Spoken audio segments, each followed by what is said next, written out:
Pasar por la pérdida de un alma gemela es una angustia que no le desearía a nadie, ni siquiera a los que menos admiro.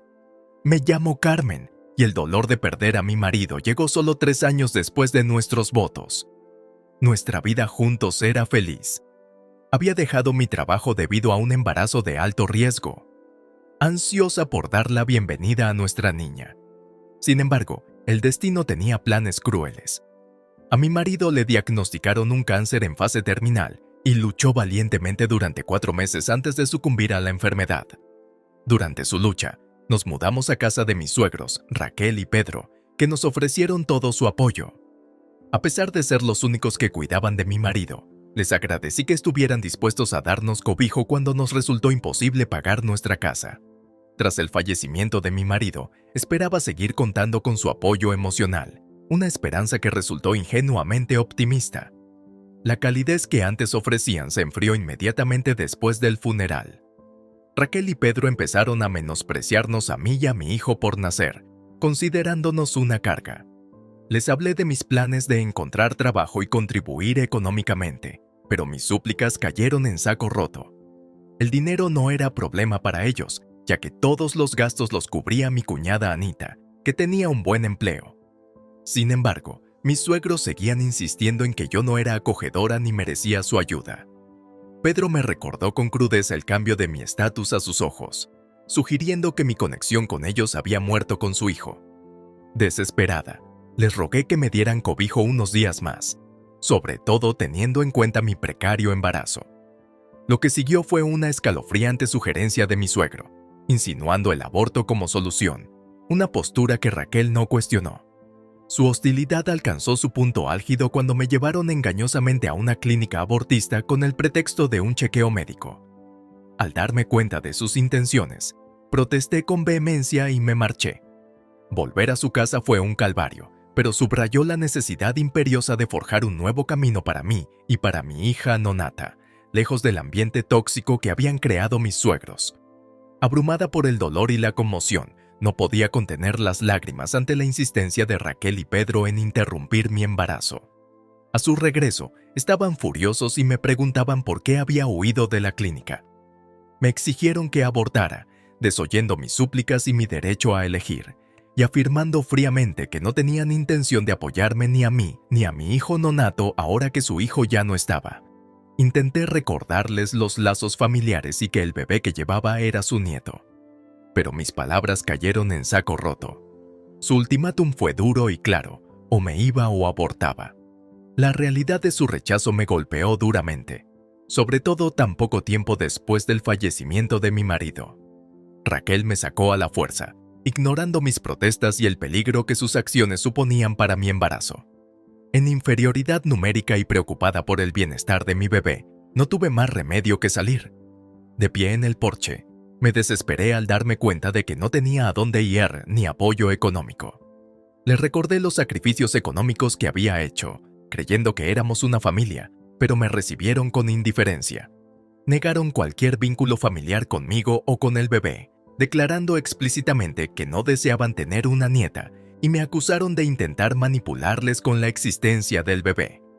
Sus palabras fueron crueles, sugiriendo que sin su apoyo, nuestra supervivencia era intrascendente para ellos. Estas fueron algunas de las últimas palabras despiadadas que me dirigieron antes de cerrar su puerta, dejándome aislada y sin siquiera lo necesario o mis documentos importantes. En ese momento de abandono, me enfrenté a la dura realidad de su total rechazo e indiferencia hacia la vida de sus nietos y la mía. En esos momentos, sentada en el porche, envuelta en la desesperación, me sentí totalmente destrozada e impotente. Después de llorar desconsoladamente durante unos 30 minutos, Raquel y Pedro se enfrentaron a mí con duras palabras, exigiendo saber por qué seguía allí e insistiendo en que abandonara su propiedad inmediatamente. Su amenaza de llamar a la policía si no desalojaba fue el último empujón que necesité para comprender que hablaban en serio. Temerosa tanto por mi seguridad como por la de mi hijo nonato, y consciente de mi falta de legitimación sin mi nombre en el contrato de arrendamiento, reuní fuerzas y comencé a marcharme, con lágrimas en los ojos. Después de caminar unas cuantas manzanas, sintiéndome desorientada y abrumada, decidí llamar a Anita. aferrándome a una pizca de esperanza de que pudiera ofrecerme algo de apoyo. En cuanto contestó, mis emociones, amplificadas por las hormonas del embarazo, estallaron sin control. De algún modo, entre sollozos, conseguí comunicarle mi ubicación, pero no pude articular nada más. Anita, alarmada por mi angustia, vino rápidamente a recogerme. La casa de Anita se convirtió en un santuario en aquella tormenta. Me calmó suavemente, recordándome la necesidad de intentar controlar mis lágrimas por el bien del bebé. No insistió en darme detalles, sino que se centró en consolarme, incluso preparándome comida y un batido para aliviar mi agitación. Una vez me hube calmado un poco, Anita, con tono grave, me instó a compartir lo que había ocurrido. Su garantía de apoyo, independientemente de las circunstancias, fue un bálsamo para mis emociones. Dudé, sabiendo que la implicación de sus padres en mi situación podría cambiar las cosas entre nosotros. Anita, ha ocurrido algo importante. Se trata de tus padres, logré decir, preparándome para su reacción. La respuesta de Anita fue un momento de silencio, una pausa que pareció una eternidad mientras procesaba las implicaciones. Su compromiso de apoyarme, sobre todo sabiendo que estaba embarazada de su sobrina, era inquebrantable. Sin embargo, la revelación de que sus padres estaban en el centro de mi desesperación puso a prueba esa promesa. Cuando revelé con vacilación la implicación de sus padres en mi difícil situación, temí que Anita se ofendiera por mis acusaciones contra ellos. Pero su reacción, tras una breve pausa, fue de preocupación y franqueza. Me aseguró con tono amable que mis temores de ofenderla eran infundados y me animó a compartir mi terrible experiencia. Cuando le confesé que sus padres no solo me habían echado de casa, sino que habían intentado obligarme a abortar, su conmoción fue palpable. La revelación le parecía casi increíble y contrastaba con la imagen que tenía de su familia. La confusión de Anita fue en aumento a medida que le explicaba hasta dónde habían llegado sus padres, incluido su empeño en obligarme a abortar con el pretexto de una visita a la clínica, un plan que solo pudo frustrar el comprensivo personal de la clínica. Pude ver la conmoción y la incredulidad en sus ojos mientras procesaba mis palabras, luchando por reconciliarlas con los padres que conocía. Su incredulidad se convirtió en horror cuando le expliqué el motivo. Miedo a las responsabilidades económicas y de cuidado de mi hijo y mías, a pesar de mis garantías de independencia y mis planes de encontrar trabajo. Permanecieron impasibles. El asombro de Anita aumentó cuando revelé el engaño financiero sobre las supuestas facturas médicas de mi marido, una mentira que me había despojado de mis últimos recursos. Anita insistió en que no existía tal deuda. Se había ocupado personalmente de los gastos de su hermano para asegurarse de que sus padres no sufrieran una carga financiera. La comprensión de que sus padres me habían manipulado para que renunciara al poco dinero que me había dejado mi difunto marido me golpeó duramente, renovando mis lágrimas. Fue una cruel lección sobre lo profundo de su avaricia e insensibilidad, explotando mi vulnerabilidad en su beneficio. El silencio de Anita era testimonio de su conmoción y consternación por las acciones de sus padres. Acciones que no solo me traicionaron a mí, sino también a la memoria de su hijo. Después de dejarme espacio para expresar mi dolor, la respuesta de Anita fue de empatía y disculpa. Aunque la rapidez y la gravedad de las acciones de sus padres le impidieron comprender el alcance de su traición, su apoyo en ese momento fue una pizca de bondad en la abrumadora oscuridad de mi situación. No he tenido ocasión de hablarte del aspecto financiero de las cosas, Anita.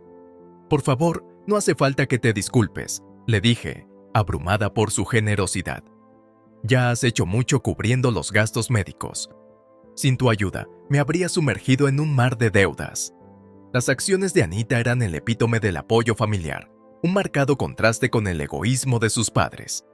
Admitió que siempre supo que sus padres daban prioridad a sus deseos, pero nunca imaginó que caerían tan bajo como para negarme un hogar temporal hasta que pudiera valerme por mí misma. La incredulidad de Anita se convirtió en determinación cuando insistió en que yo no estaba sola y juró que las acciones de sus padres no quedarían impunes. Su determinación la llevó a enfrentarse a ellos directamente por teléfono. Necesitaba escuchar su justificación de primera mano. No es que dudara de mi historia, pero quería calibrar su respuesta. Durante la llamada, las preguntas directas de Anita sobre su decisión de expulsarme revelaron su verdadera cara. Su defensa fue débil, alegando que no había intención de hacer daño, pero incapaces de explicar su insistencia en una acción tan drástica contra su nieto. La ira de Anita era palpable cuando exigió una explicación. Los intentos de justificación de sus padres solo sirvieron para ahondar la herida. Escucharlos intentar racionalizar sus acciones era desgarrador. Incluso ante la indignación de su hija, Pedro y Raquel se aferraron a sus excusas, insistiendo en su derecho a una jubilación despreocupada, sin que les molestaran las necesidades de la familia de su difunto hijo. Afirmaban que ya habían hecho bastante con cuidar de su hijo en sus últimos meses, lo que ponía de manifiesto su egoísmo, pues consideraban que sus sacrificios eran razón suficiente para eludir cualquier otra responsabilidad. Sus palabras pintaban un cuadro claro. A sus ojos, su comodidad en la jubilación tenía más peso que las necesidades de su nieto, o sea, de mí. Esta escalofriante revelación puso de relieve su voluntad de abandonar a la familia en aras de su comodidad, una postura a la que Anita se opuso con vehemencia, ya que su lealtad y su apoyo ofrecían un rayo de esperanza en medio de lo sombrío de su rechazo. Escuchar las palabras de Raquel y Pedro fue como un golpe en mi ya frágil estado. Se empeñaron en presionar a Anita para que me abandonara, pintando un cuadro funesto de mí como una carga que explotaría su bondad en mi provecho. Sus duros consejos a Anita para que me abandonara a mi suerte en la calle, sugiriendo que eso me haría entrar en razón, eran crueles a más no poder. Sus palabras me sumieron en la desesperación, temiendo por mi futuro y el de mi hijo nonato. Pero justo cuando sentía el peso de la desesperanza, la respuesta de Anita encendió una chispa de esperanza. Desafió a sus padres con una feroz actitud protectora, cuestionando su humanidad y los valores que pretendían defender. Anita les recordó la ayuda económica que les había proporcionado y que les había permitido jubilarse cómodamente, resaltando la ironía de su afirmación de que trabajaban duro. Su enfado demuestra su incredulidad ante sus acciones e intenciones. El intento de Raquel y Pedro de justificar su postura enmarcándola en una salvaguarda económica para Anita, incluso sugiriendo que mentirían para encubrir su demanda de expulsión, se encontró con la inquebrantable reprimenda de Anita. Se negó a imitar su crueldad, expresando su asombro y repugnancia por su falta de empatía y deber familiar. La defensa que Anita hizo de mí y su rotundo rechazo a las tácticas manipuladoras de sus padres revelaron la profundidad de su carácter y el genuino vínculo que sentía conmigo, semejante al de una hermana. Su feroz réplica a sus exigencias y su disposición a enfrentarse a ellos demostraron su fuerza y su determinación para proteger lo que creía justo, independientemente del coste personal. Los intentos de sus padres de imponer su voluntad se toparon con la firme negativa de Anita a conformarse con sus exigencias despiadadas, desafiando sus motivos y su ética. La postura de Anita no solo me defendió a mí, sino que también defendió la memoria de su hermano, reflejando su profundo amor por él y su respeto por los lazos familiares que sus padres se apresuraban a descartar. Su valentía e integridad ante tal adversidad familiar fueron un faro de esperanza en lo que parecía una noche interminable. La audaz declaración de Anita de que dejaría de prestarle ayuda económica fue un punto de inflexión importante, que dejó a Pedro y Raquel aturdidos por la conmoción. Nunca habían imaginado que Anita daría un paso tan drástico en mi defensa. Incluso a mí me sorprendió su determinación de defenderme con tanta firmeza. Pedro y Raquel estaban incrédulos, incapaces de comprender la realidad de que Anita se tomara en serio lo de redirigir su apoyo de ellos a mí y a mi hijo nonato. Su reacción ante la postura de Anita fue una mezcla de confusión y negación, preguntándose si realmente pretendía dejar de ayudarles económicamente por lo que ellos llamaban despectivamente una mujer estúpida. La determinación de Anita era inquebrantable. Les corrigió, subrayando mi importancia y su compromiso de mantenerme a mí y a su futura sobrina en lugar de financiar el cómodo estilo de vida de sus padres, que eran más que capaces de arreglárselas solos. Su declaración puso fin a la explotación de su generosidad y señaló una nueva prioridad: mi bienestar y el de mi bebé. Esta postura de Anita dejó a Pedro y Raquel en una situación desesperada, en la que su confianza se convirtió en pánico ante la posibilidad real de tener que valerse por sí mismos económicamente. Su intento de dar marcha atrás rápidamente de su petición inicial de que me fuera a una repentina disposición a acogerme de nuevo fue una clara señal de su desesperación. Incluso llegaron a retractarse de su insistencia en el aborto, lo que sugería una nueva disposición a resolver las cosas. Anita me comunicó la decisión y su sonrisa indicaba un cambio de poder. Era mi momento de abordar la situación, de poner de relieve sus acciones erróneas y de exigir responsabilidades. Con calma, expresé mis dudas sobre su sinceridad, señalando su comportamiento atroz y la falta de una disculpa genuina. Enfrentados a esto, Pedro y Raquel se apresuraron a ofrecer sus disculpas, un marcado contraste con su postura anterior. Se arrepintieron de sus actos y me invitaron a volver, prometiendo enmendarse. Este repentino cambio de actitud se debió a la influencia de Anita, ya que se dieron cuenta de que su estabilidad financiera estaba en juego. La situación puso de relieve el poder de la unión frente a la injusticia y la manipulación, cambiando la dinámica de una manera que exigía respeto y reconocimiento de los errores cometidos. Luchando con sentimientos encontrados, me enfrenté a Pedro y Raquel por la forma engañosa en que me habían despojado del dinero de mi difunto marido. A pesar de que Anita cubría todas las facturas, su plan se había desmantelado, revelando su falta de honradez y su explotación en el momento en que yo era más vulnerable. Aprovechando el momento, exigí que me devolvieran el dinero que me habían quitado injustamente, insistiendo en que no tenían derecho a él dada su falta de apoyo durante la enfermedad de mi marido. A regañadientes y probablemente sintiéndose acorralados, Pedro y Raquel devolvieron rápidamente el dinero a través de PayPal y luego se pusieron en contacto con Anita, sugiriéndole una vuelta a la normalidad, como si un reembolso financiero pudiera borrar sus fechorías. Incluso propusieron montar una guardería, intentando atraerme con promesas y pretensiones de unidad familiar. Sin embargo, su suposición de que una simple disculpa y un reembolso arreglarían las cosas era errónea. Sus expectativas de perdón, a pesar de su voluntad inicial de repudiarme a mí y a mi hijo nonato, eran un testimonio de su derecho. Parecían creer que esos gestos eran suficientes para la reconciliación, pasando por alto la profundidad del daño que habían causado. Rechacé firmemente su concepto de familia y de perdón. Sus acciones, sobre todo su intento de obligarme a abortar, eran imperdonables. La audacia de sugerir que mi hija los querría en su vida después de que ellos la hubieran rechazado tan claramente era espantosa. Dejé claro que mi hija no necesitaba a esos abuelos y recalqué que su rechazo inicial y sus posteriores disculpas superficiales no podían deshacer el daño que le habían infligido. Anita se mantuvo a mi lado, reiterando mi falta de perdón y reafirmando su decisión de retirarle su apoyo económico. Esta decisión no fue tomada a la ligera, sino que fue consecuencia directa de sus acciones y de su incapacidad para reconocer realmente la gravedad de su fechoría. La reacción de Pedro y Raquel ante esta firmeza fue de desesperación.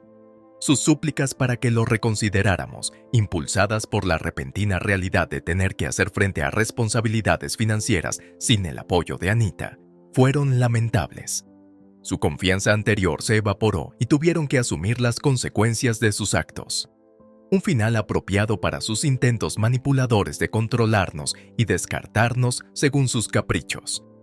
Ver a Pedro y Raquel enfrentarse a la música por sus acciones fue una mezcla de momentos duros y satisfactorios. Intentaron hacernos sentir culpables, pero no lo consiguieron. Anita decidió que ya era suficiente, que iba a recoger mis cosas y a cortar con ellos. Incluso dijo que traería a la policía para asegurarse de que no pudieran quedarse con ninguna de mis cosas.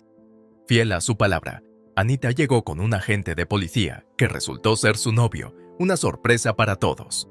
A pesar de sus súplicas, yo había seguido adelante y les había bloqueado. Anita no se detuvo ahí.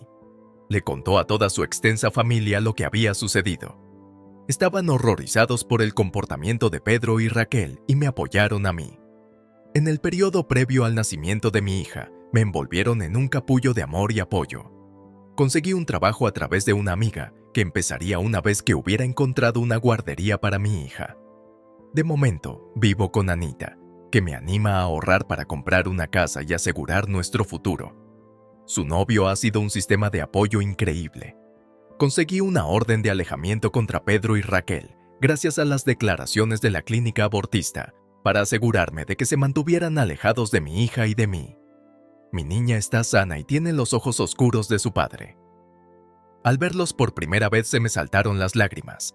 Y Anita ha sido mi roca en todo esto, eligiendo cortar definitivamente los lazos con sus padres. La vida ha dado un giro para Pedro y Raquel, que se han mudado a un pequeño apartamento y han tenido que volver a trabajar por problemas económicos. Parece que Cara ha cerrado el círculo y les ha puesto en la misma situación que deseaban para mí.